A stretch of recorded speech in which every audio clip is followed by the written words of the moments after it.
आप देख रहे हैं शब्बीर तो देखेगा और मैं हूं पारस मसरूर। पापा मैं भटक गया था, मुझे माफ कर दे। आपसे वादा करता हूं कि मैं बिल्कुल एक नया इंसान बनकर दिखाऊंगा आपको। मोहम्मद अनवर का बड़ा बेटा सज्जाद बुरी सोहबतों में पड़कर 40 लाख रुपए का मकरूज हो गया था। तुम्हें पता है सज्जाद फिर मुझसे पैसे मांग रहा। अच्छा यार ये बताए ये सज्जाद को हो क्या गया? पूरे शहर में जो है वो जुआरी के नाम से मशहूर हो गया। मैं ये चाहता हूँ कि तू अपनी जायदाद में से कुछ हिस्सा बेच के उसके पैसे मुझे दे दे। जायदाद बेच के कुछ हिस्सा तुम्हें दे दूं? कौन सा हिस्सा? किसकी बात कर रहे हैं आप? ओकाड़ा के मोहल्ले शेर रब्बानी टाउन में एक बड़ी सी हवेली थी जिसमें 3 भाई और उनके वालिदैन रहते थे। पैसे रुपए की कमी नहीं थी। बाप ने अपनी जिंदगी ही में जायदाद बेटों के नाम लिख दी थी। सबसे छोटा बेटा मां का लाडला था और उसकी शादी से पहले ही उसकी मां इंतकाल कर गई थी। मरते वक्त मां ने कुछ जेवरात अपने छोटे बेटे को दे दिए। बस यहीं से कहानी का शिराजा बिखर गया जिसे शब्बीर ने जोड़ने की कोशिश की है। मैं हूं पारस मसरूर और आप देख रहे हैं कोई देखे न देखे शब्बीर तो देखेगा। एक दिन शब्बीर ने देखा कि सज्जाद का बाप बेचैनी के आलम में टहल रहा था, जैसे किसी बड़े मसले में घिरा हुआ हो। फिर उसने अपने बड़े बेटे को आवाज दी, रशीद, बेटा देखो सज्जाद उठ गया तो बताओ कि बाबा बुला रहे।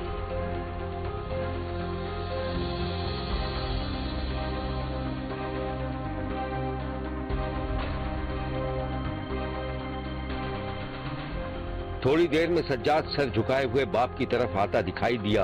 उसकी नजरें नीची थीं। अस्सलाम वालेकुम बाबा जी। वालेकुम सलाम। आपने मुझे बुलाया?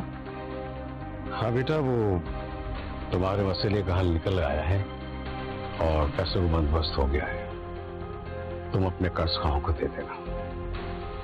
बाबा जी बस ये आखिरी बार गलती हो गई मुझसे।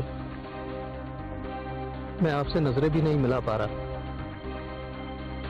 मुझे पता है कि मेरी वजह से आप पर काफी बोझ पड़ गया है। बेटा तुम्हारी मां तो उस दुनिया में रही नहीं और उसके बगैर मैं खुद को बहुत तन्हा महसूस करता हूं, बल्कि अब तो कुछ ज्यादा ही। पापा मैं भटक गया था, मुझे माफ कर दे। और अब मैं आपसे वादा करता हूं कि मैं बिल्कुल एक नया इंसान बनकर दिखाऊंगा आपको। जानता हूं बेटा, मैंने तुम्हारी बीवी को 40 लाख का चेक दे दिया है। तुम अपने कर्ज खाओं को दे देना। पापा अरे बेटा, बुजुर्गों के पांव पकड़ने से बेहतर है कि इंसान अपने तजुर्बे और नसीहत से कुछ सीखे। जाओ, शाबाश, खुश रहो। अस्सलाम वालेकुम। काश तुम होती तो इतनी तन्हाई महसूस नहीं करता मैं। मोहम्मद अनवर का बड़ा बेटा सज्जाद बुरी सोहबतों में पड़कर 40 लाख रुपए का मकरूज हो गया था। बाप ने कर्ज उतार दिया था, लेकिन बाप से वादे के बावजूद सज्जाद कुछ दिनों के बाद उसी पुरानी डगर पर चलने लगा। जुआ और नशा उसकी नस नस में रच बस चुका था। बाप की जानिब से इतनी भारी रकम बड़े बेटे के हवाले करने पर सबसे छोटे बेटे सुहेल को खासी तशवीश थी। शब्बीर ने देखा कि सुहेल अपनी मोबाइल फोन की दुकान में बैठा हुआ था कि इस दौरान उसका एक दोस्त उससे मिलने आ गया। यार खैर तो है, तू तो बोला था बहुत अच्छा कारोबार चल रहा है और मैं बड़ी दुकान में शिफ्ट हो रहा हूँ, ये अचानक क्या हो गया यार? हाँ यार माशाल्लाह से कारोबार तो बहुत अच्छा चल रहा है, मगर यार तुझे पता है इतने पैसे कहाँ है मेरे पास कि तुझे दुकान में जा सकूं? अरे यार तो अब्बू से ले लेना उधार। सुना है सज्जाद का भारी रकम उतारी है उन्होंने कर्ज में। हाँ यार यही तो वजह है, मैं नहीं चाहता कि बाबा पे और बोझ डाल सके। अच्छा यार ये बताए ये सज्जाद को हो क्या गया? पूरे शहर में जो है वो जुआरी के नाम से मशहूर हो गया। हाँ यार हमें भी मालूम है, सब घर वाले बहुत परेशान हैं, समझ में ही नहीं आता क्या करें। खैर तू ये बता तेरा आना कैसे हुआ यहाँ पर? अरे यार गुजर रहा था यहाँ से, एकदम तेरे पे नजर पड़ गई, मिला चलो सलाम दुआ करते हुए जाए। अच्छा ये बता, चाय पिएगा या खाना खाएगा? नहीं नहीं, कुछ भी नहीं, क्योंकि मैं अभी बहुत जल्दी में हूँ, मेरे को थोड़ा काम है। इंशाल्लाह फिर मिलेंगे। चल ठीक है, फिर चाय पी। तो शाम को मैं तुझे फोन कर रहा हूँ, फिर होटल पे मिलता है। ठीक है, ओके ओके, इंशाल्लाह। सुहेल के बड़े भाई सज्जाद ने जुए और नशे में पैसा पानी की तरह बहाना शुरू कर दिया था, जिस पर उनके बाप को शदीद सदमा पहुंचा।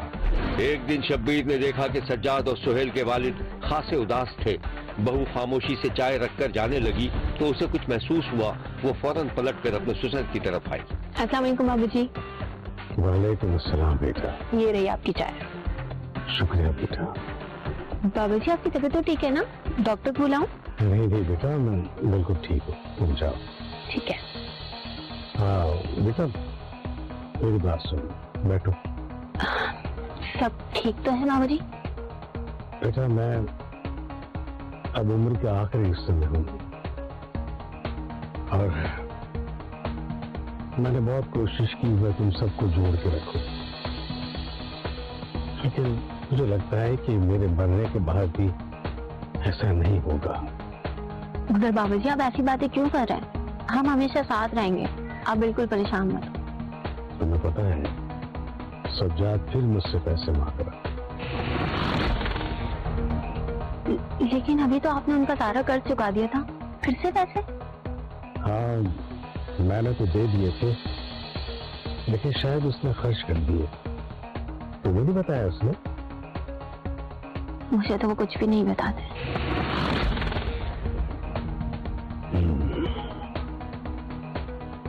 बेटा तुम उससे कहना, अगर कह सको तो, कि वो कोई काम ना करे, उसे कहीं काम करने की जरूरत नहीं है, घर में रहे। मैं उसको हर महीने 50,000 रुपए दे दिया करूंगा। बेटा कम से कम वो इस तरह बुरी सोहबत से तो बच जाएगा। इस दौरान छोटा बेटा सुहेल भी वहां आ गया और उसके चेहरे पर ऐसे तासुरात थे जैसे उसने सब कुछ सुन लिया हो। उसने सिपाट लहजे में अपनी भाभी को सलाम किया। अस्सलाम वालेकुम अब्बा। वालेकुम अस्सलाम बेटा। अस्सलाम वालेकुम भाभी। वालेकुम अस्सलाम, कैसे हो? बाबा ये सब क्या हो रहा है? ये भाईजान क्या कर रहे हैं आखिर? बेटा सब कुछ तुम्हारे सामने है, सब कुछ ठीक हो जाएगा बेटा, तुम परेशान मत हो।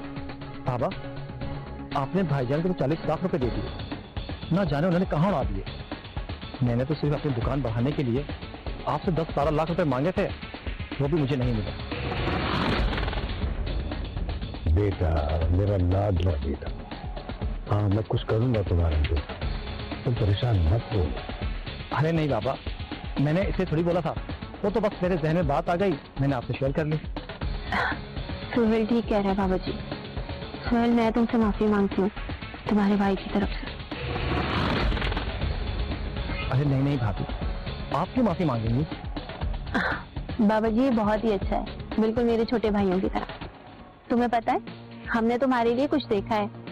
क्या कहते हैं बाबाजी, इसे दिखा दूं? हाँ हाँ बेटा, तुम्हारी भाभी ने तुम्हारे लिए लड़की देखी है और जल्द मंगनी करने वाली है तुम्हारी। अरे भाभी जिंदाबाद। भाभी तस्वीर तो दिखाएं। तस्वीर तो बाबाजी के मोबाइल में है। भाभी अगर मुझे पसंद नहीं आई तो? तब भी उसी से करनी होगी शादी जो तुम्हारी भाभी ने तलाश की है, क्या अर्ज है? ठीक है बाबा जी, जो हुक्म आपका। यहाँ लेते हैं एक छोटा सा ब्रेक। कहीं जाइएगा नहीं, हमारे साथ रहिएगा, क्योंकि कोई देखे न देखे शब्बीर तो देखेगा। सज्जाद को जब पता चला कि उसके छोटे भाई की शादी हो रही है तो वो इस खौफ से लरज उठा कि छोटे की जायदाद उसके हाथ से निकल जाएगी। बाप ने सज्जाद को जो कुछ दिया था वो तो कब का जुए और बुरी आदतों की नजर हो चुका था, और अब उसकी नजर छोटे भाई की जायदाद पर थी। उसके जहन में शैतानी मंसूबे बनने लगे। उसने छोटे भाई को वरगलाना शुरू कर दिया। बड़ा भाई सज्जाद छोटे भाई सुहेल की दुकान पर चाय पी रहा था। सुहेल ग्राहकों को निपटा रहा था। सुहेल मेरी बात सुन। जी भैया। तुम्हें एक मशवरा देना था मुझे। मशवरा? जी फरमाएं। मशवरा ये था कि मैं कुछ दिनों से सोच रहा था कि तू अपना जायदाद में से कुछ हिस्सा बेच करके किसी बड़े कारोबार में को पैसे लगा दो। नहीं भाईजान, मैं इस दुकान पे बहुत खुश हूँ और अल्लाह अच्छी रोजी दे रहा है। अरे भाई, पैसे को रोल करना पड़ता है, तब इंसान जाके कोई बड़ा काम करता है। भाईजान, आप भी तो पैसों को रोल कर रहे थे, क्या हुआ उसका? है माँ बाप को सारी जिंदगी गुजर गई, आपका कर्जा उतारते उतारते। अबे तो बाबा ने कोई एहसान थोड़ी किया मेरे ऊपर यार, जो जायदाद का हिस्सा था वो मुझे दिया है। बस ये है कि मुझे थोड़ा कम दे दिया, तुम्हें ज्यादा। देखो भाईजान, मुझे कुछ नहीं मालूम, जो बात करनी है आप जाके बाबा से करें। माँ बाप बच्चों को अपनी जायदाद का हिस्सा देते हैं, तो कौन सी बड़ी बात हो गई है? और शरीयत भी यही कहती है। हाँ, तो इसमें मेरा क्या कसूर है भाईजान? देख, मैं ये चाहता हूँ कि तू अपनी जायदाद में से कुछ हिस्सा बेच के उसके पैसे मुझे दे दे। जायदाद बेच के कुछ हिस्सा तुम्हें दे दूं? कौन सा हिस्सा? किसकी बात कर रहे हैं आप? अरे वही मकान जो तूने किराए पे रखा हुआ है, वो बेच दे और उसके पैसे मुझे दे दे, बात बराबर हो जाएगी। देखो भाईजान, वो मकान बाबा ने मुझे दिया था, मैं तो नहीं बेचने वाला। आप बाबा से बात करें जाके। सुहेल का भाई बेचौताब खाता हुआ दुकान से निकल गया। फिर मैं बाबा ही से बात करता हूँ जाके। सुहेल के नशे के आदी भाई ने अपनी जायदाद बर्बाद करने के बाद छोटे भाई की जायदाद हथियाने के लिए इंतहाई सफाकाना कदम उठा लिया। हुआ कुछ यूं था। सर्दियों के दिन थे। सुबह सवेरे सुहेल जैकेट पहने मोटरसाइकिल पर सवार होकर अपने काम पर जा रहा था। उसके पीछे एक और मोटरसाइकिल थी जिस पर मुबैना तौर पर सुहेल का बड़ा भाई चादर में मुंह छुपाए हुए उसका पीछा कर रहा था। फिर शब्बीर ने गोली चलने की आवाज सुनी और सुहेल वहीं सड़क पर गिर गया। लोग जमा हो गए थे और मुबैना कातिल, जो मकतूल का बड़ा भाई बताया जाता है, वहां से फरार होते हुए देखा गया। सुहेल के कत्ल की खबर जंगल की आग की तरह फैल गई थी।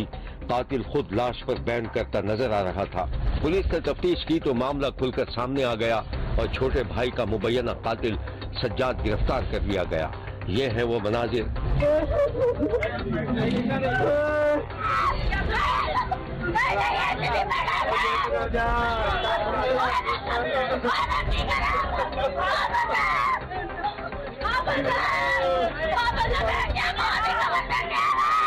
मेरी माँ के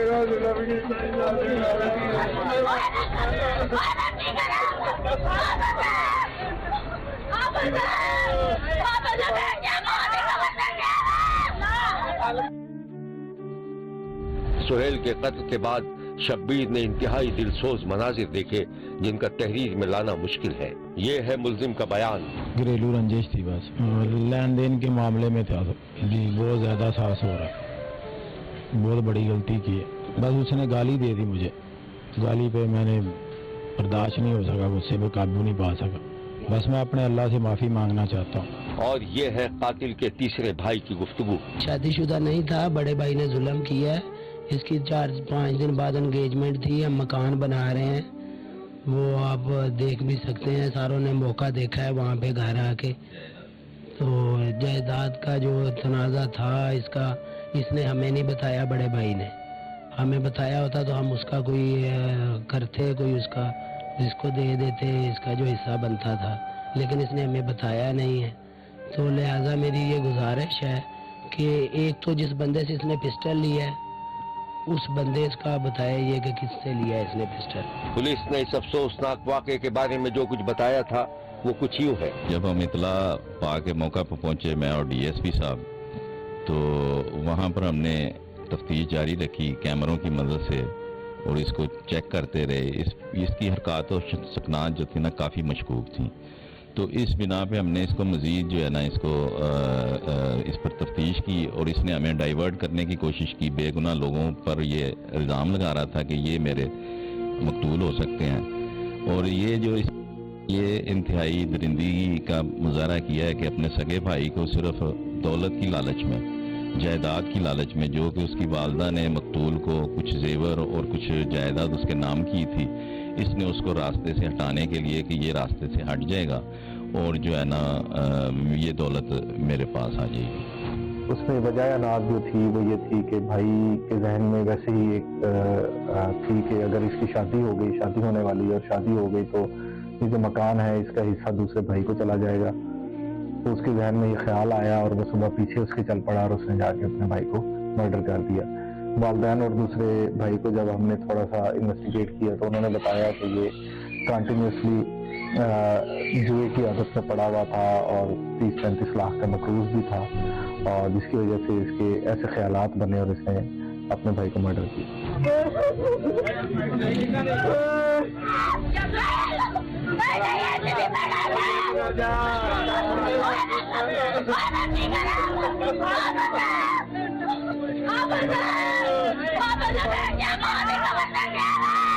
मेरी माँ के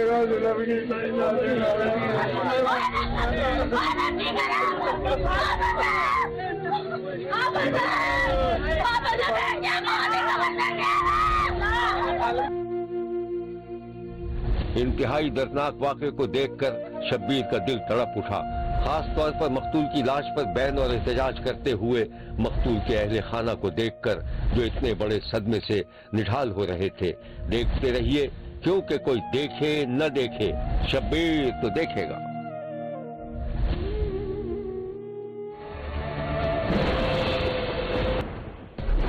महमूद नामी शख्स की बेवा मरियम की बेटी से कुछ बरस कबल शादी हुई थी कि 2 साल पहले ही महमूद की बीवी का जिजकी के दौरान इंतकाल हो गया। वो हर हालत में सास की जायदाद पर हाथ साफ करना चाहता था। उसके लिए उसने एक मंसूबा बनाया और फिर हालात का रुख तब्दील होता चला गया। कभी कभी तो लगता है कि मैं मरने वाली हूँ। कैसी बातें कर रही हो मरियम? ओ सॉरी, मैंने आपका नाम ले लिया। अगर आप राजी हो जाएं तो शादी कर सकता। फिर एक दिन वो मरियम के घर पहुंच गया और उससे मुबैना तौर पर ज्यादती की। और फिर महमूद की बेवा सास दौलतमंद थी और अभी तक उसने जायदाद बच्चों में तकसीम नहीं की थी। दामाद नशे का आदी था और उसने अपनी सारी जायदाद नशे की नजर कर दी थी। इस बात पर महमूद और उसकी बीवी के दरमियान अक्सर झगड़ा भी रहता था। शेरा कोट में जन्म लेने वाली ये कहानी रिश्तों के इखलाकी पहलुओं के बारे में बहुत कुछ सोचने पर मजबूर कर देगी। मैं हूं पारस मसरूर और आप देख रहे हैं कोई देखे न देखे, शब्बीर तो देखेगा। शब्बीर ने एक दिन देखा कि एक माकूल सा शख्स जिसका नाम महमूद था, एक दोस्त के साथ उदास बैठा था। महमूद, क्या बात है यार, परेशान परेशान लग रहा है? सब खैरियत तो है?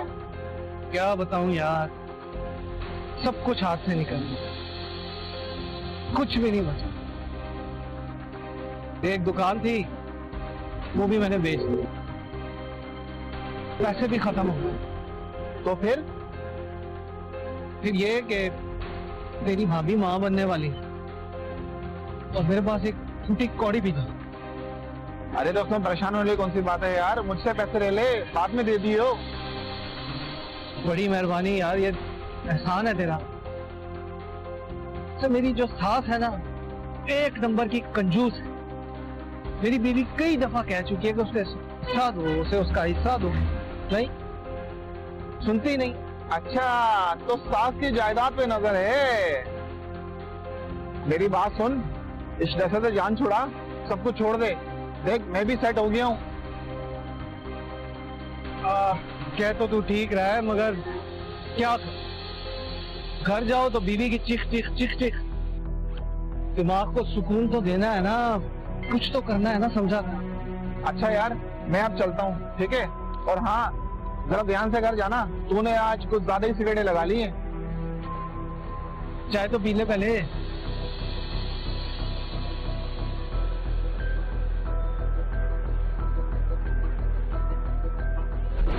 महमूद नामी शख्स की बेवा मरियम की बेटी से कुछ बरस कबल शादी हुई थी। महमूद नशे के हाथों कलाशी के बाद अपनी बीवी को मिलने वाली मुमकिना जायदाद पर नजर लगाए बैठा था, लेकिन खुदा का करना ऐसा हुआ कि 2 साल पहले ही महमूद की बीवी का जिजकी के दौरान इंतकाल हो गया और महमूद के ख्वाब चकनाचूर हो गए, क्योंकि अब ससुराल से उसका नाता खत्म हो चुका था। बच्चे थे नहीं कि नानी की जायदाद से कुछ हिस्सा मिलने का इम्कान होता। वो हर हालत में सास की जायदाद पर हाथ साफ करना चाहता था। उसके लिए उसने एक मंसूबा बनाया और फिर हालात का रुख तब्दील होता चला गया। शब्बीर ने देखा कि महमूद अपनी साबिका 42 साला सास से फोन पर बात कर रहा था। क्या हो गया जी? बेटी के मरने के बाद तो आपने सारे रिश्ते नाते ही खत्म कर दिए, कभी याद ही नहीं किया? नहीं नहीं, ऐसी कोई बात नहीं है। तुम तो मेरे साहब का दामाद हो। बस बेटी के दुख से जान नहीं छूटती। हाँ, ये बात तो है। मेरा भी जी चाहता है कि मैं जी भर के रहूं, हर वक्त उसके ख्यालों में रहता हूं, मर जाऊं और उसके पास चला जाऊं। मेरा कोई नहीं है इस दुनिया। नहीं नहीं, ऐसा मत कहो। जब तुम्हारा जी घबराया करे तुम घर आ जाया करो। मैंने उसका कमरा वैसे का वैसे ही रखा है। आऊंगा, जरूर आऊंगा। आप यकीन करें, आपने मेरा दिल जीत लिया। मैं तो खामखाई आपको अपना मुखालिफ समझता। होता है महमूद, सास और दामाद का रिश्ता होता ही ऐसा है। लेकिन जब भी तुम्हारा जी घबराया करे तुम आ जाया करो घर पे। मिल बैठकर दोनों गम बांट लिया करेंगे। कभी कभी तो लगता है कि मैं मरने वाली हूँ। कैसी बातें कर रही हो मरियम? ओ सॉरी, मैंने आपका नाम ले लिया।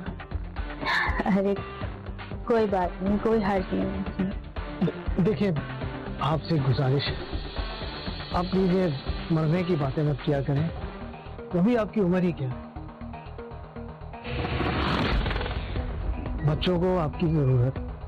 अच्छा, मैं फोन रख रही हूँ। तुम कल आ जाओ। कब आओगे?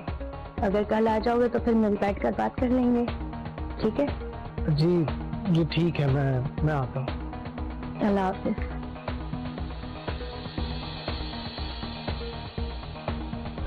महमूद अपनी चिकनी चुपड़ी बातों से सास को शीशे में उतारने की पूरी कोशिश कर रहा था। फिर उसके दिल में एक शैतानी मंसूबे ने जन्म लिया। क्यों ना मैं अपनी सास से शादी कर लूं ताकि उसकी जायदाद हड़प सकूं। महमूद ने डोर बेल पर उंगली रखी तो मरियम मुंह ही मुंह में कुछ कहती हुई दरवाजे की तरफ लपकी। या अल्लाह, कौन आ गया? कौन है? वालेकुम अस्सलाम। कैसे हो बेटा? ठीक हो? सारे बच्चे तो इधर उधर गए हुए हैं। घर खाने को दौड़ा था। बहुत अच्छा हुआ कि तुम आ गए। आओ पानी पिलाओ। आ जाओ, आ जाओ, आओ बैठो। मैं तुम्हारे लिए चाय बनाकर लेकर आ। नहीं, चाय भी पी लेंगे, आप आराम से बैठे। माशाल्लाह बहुत अच्छी लग रही है। अरे कहाँ, सुबह से मुंह ही नहीं धोया। अच्छा खैर, ये बताओ क्या सोच रहे हो और आजकल क्या कर रहे हो? क्या करना है, हर वक्त बीवी हवास पे सवार रहती है, कुछ कर ही नहीं पाता। देखो, जो होना था सो हो गया। कब तक सारी जिंदगी ऐसे गुजारोगे? मैं तो कहती हूँ दूसरी शादी कर लो। अकेले जिंदगी नहीं गुजरती। आप भी तो अकेली हैं, जिंदगी तो गुजर ही जाती है। वैसे भी मरहुमा जैसी कहाँ मिलेगी?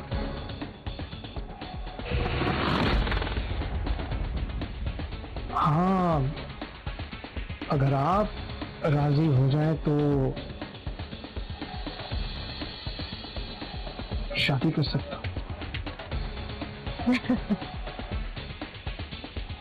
तुम्हारे मजाक करने की आदत नहीं गई। क्या हो गया तुम्हें? और अगर मुझे शादी करनी भी होगी तो मैं तुमसे क्यों करूंगी? क्यों? मुझ में क्या खराबी? आखिर कुछ देख के ही बेटी दी थी ना। यहां लेते हैं एक छोटा सा ब्रेक। कहीं जाइएगा नहीं, हमारे साथ रहिएगा, क्योंकि कोई देखे न देखे, शब्बीर तो देखेगा।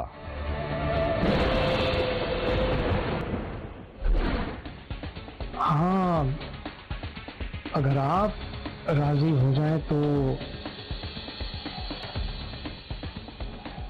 शादी कर सकता हूं। तुम्हारे मजाक करने की आदत नहीं गई। क्या हो गया तुम्हें? और अगर मुझे शादी करनी भी होगी तो मैं तुमसे क्यों करूंगी? क्यों? मुझ में क्या खराबी? आखिर कुछ देख के ही बेटी दी थी ना। हाँ, लेकिन बेटी के लिए दिया था। तुम बेटी के लिए अच्छे थे। बात बताऊं आपको, आप भी क्या सोचेंगी? सीरियसली कह रहा हूं, दोनों शादी कर लेते हैं चुपके से। कर लेते हैं शादी। ये जो मेरी औलादे हैं ना, जूते मारेंगी मुझे। पागल इंसान, अपनी बक बक बंद करो। आओ मेरे साथ, चल के देखो शादी का कमरा, वैसे का वैसा ही है। मैं भी क्या, बस अब अक्सर सोचता हूँ कि ना शादिया से मेरी शादी हुई होती, ना उससे बिछड़ने का वो गम होता। अच्छा बैठे, या आप फ्रेश हो जाए, मैं ना आपको अपने हाथों से चाय बनाकर पिलाता। आप बैठे, मैं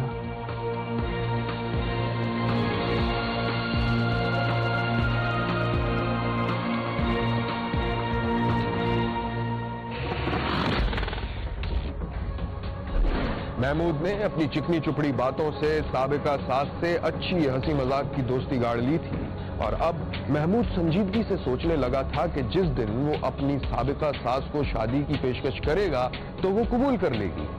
साबिका सास की जायदाद महमूद की हवस बढ़ाती जा रही थी। एक दिन शब्बीर ने देखा कि फोन बज रहा था और मरियम फोन नहीं उठा रही थी। ये महमूद का फोन था। घंटी बार बार बज रही थी। फिर तंग आकर मरियम ने बादिल नाखास्ता फोन अटेंड कर लिया।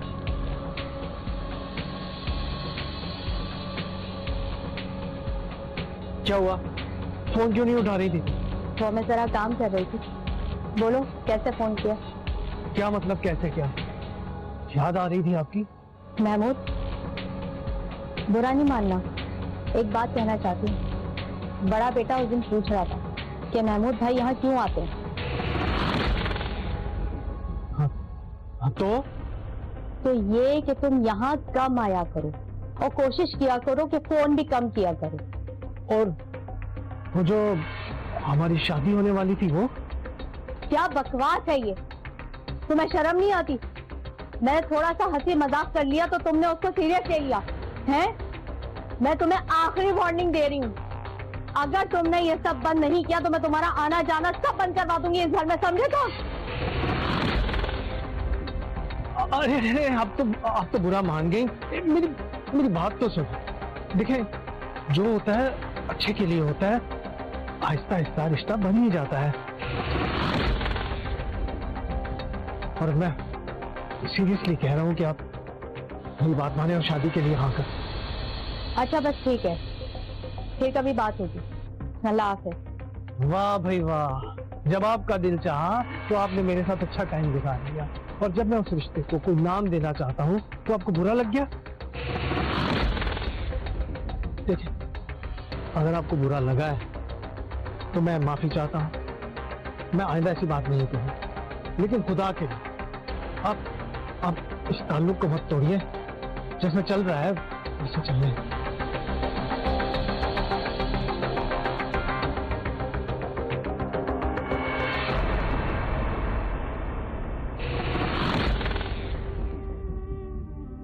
मरियम ने अपने साबिका दामाद को दो टोक जवाब दे दिया था कि वो उससे हरगिज शादी नहीं करेगी।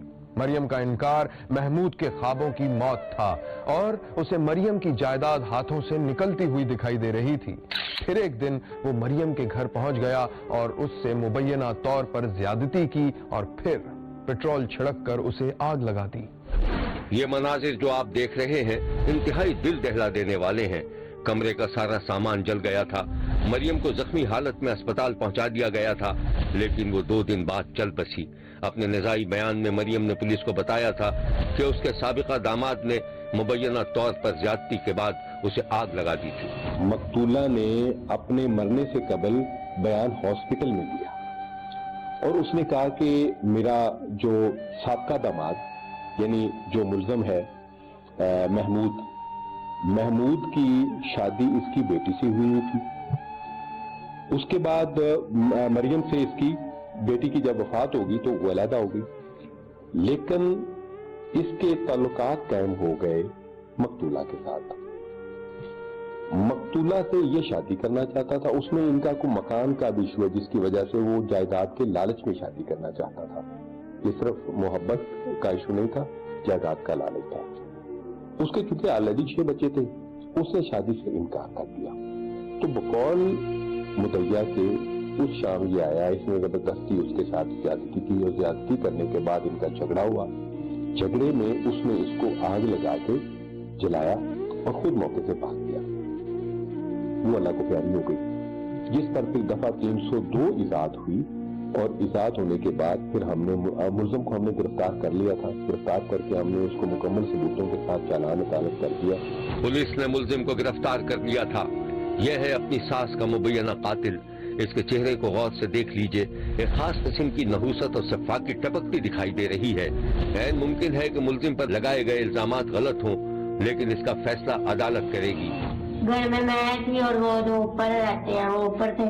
हम तो बाहर चले गए ऊपर वाले सारे, अम्मी घर में अकेली थी। जो हुआ ये हमें नहीं पता। और आग कैसे लगी? कोई चूल्हे का काम कर रही थी या क्या हुआ था? कुछ भी नहीं, हम जब गए थे अम्मी सही थी, चूल्हा तरफ चल रहा था। एक और पुलिस अफसर ने भी शब्बीर से बात की थी। इनका दामाद है, ये जो है उनकी बेटी की जो है ऑलमोस्ट 2 साल पहले जो है वो डेथ हो चुकी है, जिसका नाम मरियम था।